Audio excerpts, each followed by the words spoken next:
Hello നമസ്കാരം, ഏവർക്കും പുതിയൊരു വീഡിയോയിലേക്ക്. ഇന്ന് ഞാൻ വന്നിരിക്കുന്നത് ബിഗ് ബോസ് മലയാളം സീസൺ 6ൻ്റെ ഈ ദിവസത്തെ ഈ മണിക്കൂറിലെ ഏറ്റവും പ്രധാനപ്പെട്ട അൺഒഫീഷ്യൽ വോട്ടിംഗ് റിസൾട്ട് അപ്ഡേഷനുമായിട്ടാണ്. വീഡിയോയിലേക്ക് മുൻപ് ഈ വരുന്ന ഏപ്രിൽ മാസം ധാരാളം ചിത്രങ്ങൾ OTT റിലീസ് ചെയ്യാൻ പോവുകയാണ്.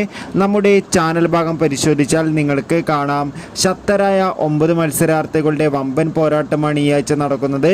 അതുകൊണ്ട് തന്നെ എല്ലാ ബിഗ് ബോസ് ആരാധകരും ഏറെ ആകാംക്ഷയോടെയാണ് ഓരോ മണിക്കൂറിലെയും ഓരോ വോട്ടിംഗ് അപ്ഡേഷനും അറിയാൻ വേണ്ടി കാത്തിരുന്നത്.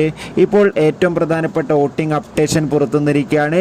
വോട്ടുകളുടെ അടിസ്ഥാനത്തിൽ 1-ാം സ്ഥാനം ജിൻഡോ, 2-ാം സ്ഥാനം അഭിഷേക്, 3-ാം സ്ഥാനം ഋഷി, 4-ാം സ്ഥാനം ശ്രീതു, 5-ാം സ്ഥാനം അൻസിബ, 6-ാം സ്ഥാനം ശരണ്യ, 7-ാം സ്ഥാനം നോറ, 8-ാം സ്ഥാനം ജാൻമണി, 9-ാം സ്ഥാനം ശ്രീരേഖ എന്നിങ്ങനെ എന്തായാലും അട്ടിമറിയോടെ വോട്ടിംഗ് പോരാട്ടമാണ് നടക്കുന്നത്. കാത്തിരിക്കാം കൂടുതൽ അപ്ഡേറ്റിനായി. ബൈ.